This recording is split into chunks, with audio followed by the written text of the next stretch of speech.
आज कांग्रेस अध्यक्ष सोनिया गांधी प्रवर्तन निदेशालय यानी ईडी के सामने पेश हुई और ईडी ने उनसे करीब 2.25 घंटे तक पूछताछ की। यह पूछताछ नेशनल हेरल्ड अखबार से जुड़े मनी लॉन्ड्रिंग केस को लेकर थी। 75 वर्ष की सोनिया गांधी जांच एजेंसी के मुख्यालय में दोपहर करीब 12 बजे पहुंची। उनके साथ उनके दोनों बच्चे राहुल गांधी और प्रियंका गांधी वाड्रा भी थे। समन के सत्यापन और अटेंडेंस शीट पर हस्ताक्षर जैसी कुछ औपचारिकताओं के बाद दोपहर करीब 12:30 बजे यह पूछताछ शुरू हुई और इससे पहले भी ईडी ने सोनिया गांधी को पूछताछ के लिए 3 बार समन भेजा था, लेकिन तब खराब स्वास्थ्य की वजह से सोनिया गांधी ने ईडी से पेश होने के लिए और समय मांगा था और आखिरकार आज वो पेश हो गई। आज भी जब सोनिया गांधी ईडी के दफ्तर पहुंची तो उन्होंने अधिकारियों से कहा कि उनकी तबीयत ठीक नहीं है, उन्हें बार बार नेबुलाइजर लेने की जरूरत पड़ती है, इसलिए वो अपनी बेटी प्रियंका गांधी वाड्रा को इस पूछताछ के दौरान अपने साथ रखना चाहती हैं और इसकी इजाजत ईडी के अधिकारियों ने दे भी दी। इसके बाद ईडी के अधिकारियों ने प्रियंका गांधी वाड्रा को पूछताछ वाले कमरे में रहने की इजाजत तो नहीं दी, लेकिन ईडी के दफ्तर के परिसर में ही उन्हें रहने की अनुमति दे दी। वो एक दूसरे कमरे में जाकर बैठ गई ताकि स्वास्थ्य संबंधी अगर कोई भी समस्या सोनिया गांधी को होती है तो वो अपनी मां के साथ रह सकें, उन्हें दवाएं उपलब्ध करा सके, उनकी देखभाल कर सके। सोनिया गांधी से पूछताछ के दौरान 2 डॉक्टर ईडी के दफ्तर में मौजूद थे ताकि अगर उनका स्वास्थ्य बिगड़ता है तो तुरंत उन्हें अटेंड किया जा सके और एक एम्बुलेंस को भी खास तौर पर वहां पर बुलाकर खड़ा कर लिया गया था। सोनिया गांधी से यह पूछताछ लगभग 2 घंटे 20 मिनट तक चली। इस दौरान प्रियंका गांधी वाड्रा 2 बार अपनी मां सोनिया गांधी से मिलने के लिए पूछताछ वाले कमरे में गई और सूत्रों के मुताबिक सोनिया गांधी से पूछताछ की अगुवाई एक महिला अफसर कर रही थी जिनका नाम है मोनिका शर्मा। वो ईडी में एडिशनल डायरेक्टर के पद पर काम करती हैं और पूछताछ के दौरान सोनिया गांधी से 25 से ज्यादा सवाल पूछे गए।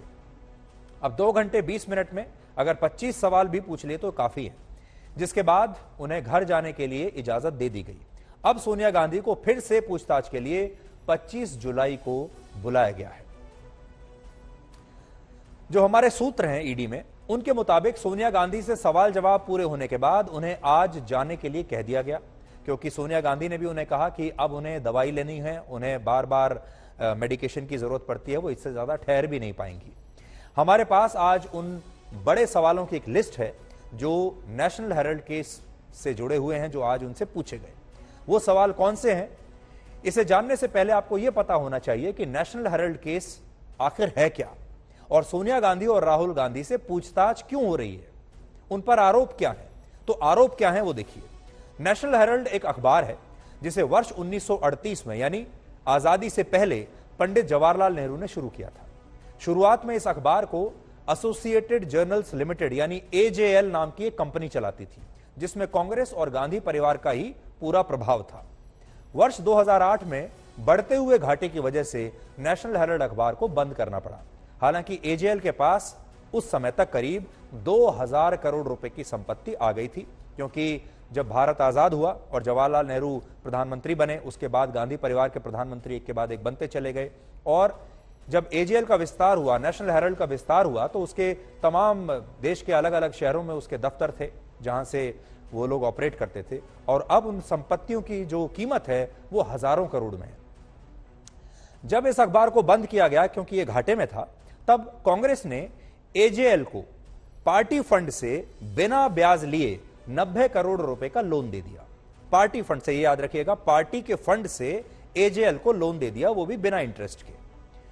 इसके बाद सोनिया गांधी और राहुल गांधी ने यंग इंडियन लिमिटेड नाम से एक नई कंपनी बनाई और यंग इंडियन को एजेएल को दिए गए लोन के बदले में कंपनी की 99% हिस्सेदारी मिल गई। यानी जो इस कंपनी की जो नई जो मालिकाना हक था वो यंग इंडियन नामक कंपनी के पास आ गया और यंग इंडियन कंपनी में सोनिया गांधी और राहुल गांधी की जो हिस्सेदारी है वो है 38% की।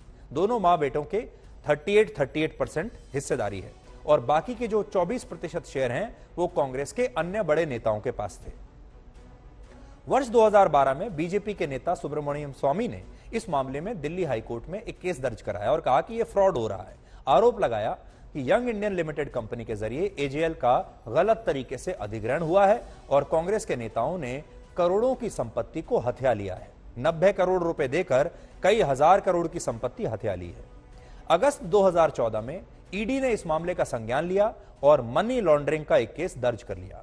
इस केस में सोनिया गांधी और राहुल गांधी ने वर्ष 2015 में दिल्ली की पटियाला हाउस कोर्ट से जमानत भी हासिल की थी। यानी इस केस में सोनिया गांधी और राहुल गांधी दोनों ही जमानत पर हैं और आज इसी केस में सोनिया गांधी को ईडी ने पूछताछ के लिए बुलाया था और कुछ दिन पहले राहुल गांधी से भी पूछताछ हो चुकी है। कई दिन तक लगातार राहुल गांधी को बुलाया गया था। अब आपको बताते हैं कि ईडी ने सोनिया गांधी से कौन कौन से बड़े सवाल पूछे। ईडी ने पूछा कि आप यंग इंडियन कंपनी की निदेशक क्यों बनी? नेशनल हेराल्ड अखबार में यंग इंडियन कंपनी का क्या काम था? कांग्रेस और एजेएल के बीच किस प्रकार का लेन देन हुआ? क्या आपको यह पता था कि यंग इंडियन एजेएल का अधिग्रहण कर रही है? एजेएल के पास कुल मिलाकर कितनी संपत्ति देश भर में है? और एक सवाल यह भी पूछा गया कि एजेएल की सभी संपत्ति का क्या उपयोग किया जाता था? ये तमाम सवाल सोनिया गांधी से पूछे गए। अब जब यह पूछताछ आज हो रही थी, वैसे तो आज सोनिया गांधी से ईडी ने इतनी पूछताछ नहीं की जितना इस पूरे मामले पर कांग्रेस के कार्यकर्ताओं ने देश भर में हंगामा मचा दिया। सोनिया गांधी से ईडी की पूछताछ कांग्रेस के नेताओं और कार्यकर्ताओं को इतनी नागवार गुजरी कि वो सड़कों पर उतरकर आज विरोध प्रदर्शन करने लगे, वैसे ही जैसे उन्होंने राहुल गांधी के समय में किए थे। दिल्ली पुलिस ने जगह जगह आज बैरिकेडिंग की थी, जिसे कांग्रेस कार्यकर्ताओं ने तोड़ने की कोशिश की और इसके बाद हालात को काबू में करने के लिए पुलिस को वाटर कैनन का इस्तेमाल करना पड़ा। तस्वीरें आप देख रहे हैं किस तरह की आज विरोध प्रदर्शन दिल्ली में कांग्रेस के कार्यकर्ताओं ने किए हैं।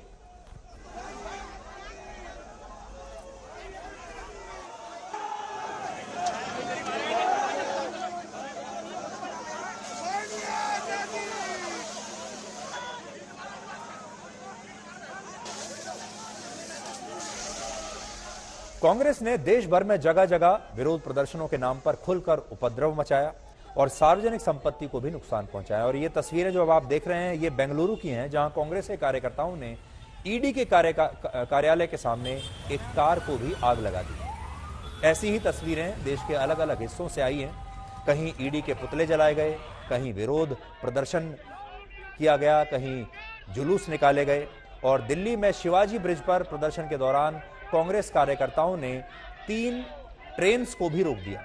आपको याद होगा, इसी तरह का प्रदर्शन कांग्रेस ने तब भी किया था जब पिछले महीने राहुल गांधी से ईडी पूछताछ कर रही थी।